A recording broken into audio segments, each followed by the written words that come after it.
Hindi pinag-aralan ng mabuti. Ganyan inilarawan ni Chief Presidential Legal Counsel Juan Ponce Enrile ang executive order ni dating Pangulong Rodrigo Duterte kaugnay ng pagbibigay ng lisensya sa mga pogo. Nakatutok si Tina Panganiban Perez. I agree with the President. I will kick out Pogo in this country. Pogo is a money laundering operation. Diretsahan ang pahayag ni Chief Presidential Legal Counsel Juan Ponce Enrile nang humarap sa Kamara. Kasama niya ang anak na Administrator and Chief Executive Officer ng Cagayan Economic Zone Authority o CEZA na itinanggi namang may pogo roon. I want to categorically state that there are no pogos in the Cagayan Special Economic Zone and Freeport. May komento rin ang mag-ama kaugnay sa Executive Order No. 13 ni dating Pangulong Rodrigo Duterte para sa pag-regulate at pagbibigay ng lisensya sa gambling at online gaming facilities. It was ill-advised. They did not study it well. My God, Pogo was banned by Cambodia, banned by many countries in Central Asia, and we adopted it here.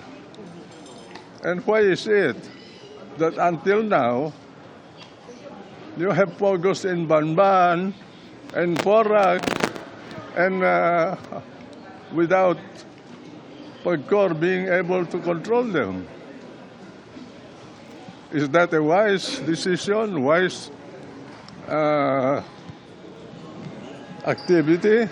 Do you believe that Executive Order Number 13 that was issued by the former President Rodrigo Roa Duterte was a mistake?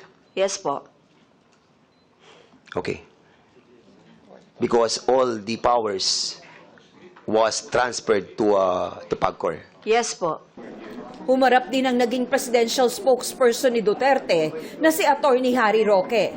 Inusisa siya kaugnay ng bahay sa Benguet na ni-raid dahil sa posibleng koneksyon sa mga pogo kung saan dalawang dayuhan ang inaresto. Hindi ko po kakilala itong dalawang tao. Inaamin ko po that I have an interest in the corporation that owns the house. With this development, sir, we will include former spokesperson Harry Roque in our investigation. Nasita naman si Dennis Cunanan dahil inilagay sa isinumiteng dokumento sa PAGCOR na hindi pa siya na-convict sa anumang kaso kahit convicted ng Sandigan Bayan. Ipapasabpina naman dahil sa pang-iisnab sa mga komite ng Kamara, si Cassandra Leong, ang sinamahan ni Roque sa PAGCOR para magtanong tungkol sa umunoy hindi nareremit na bayad ng kumpanya nito. Maliban sa joint hearing ng House Committee on Public Order and Safety at ng House Committee on Games and Amusement, plano rin ng Kamara na magsagawa ng inspeksyon sa mga pogo. Inaasahang kasama rito ang ilang leader ng Kamara. Para sa GMA Integrated News, Tina Panganiban Perez, nakatutok, 24 oras.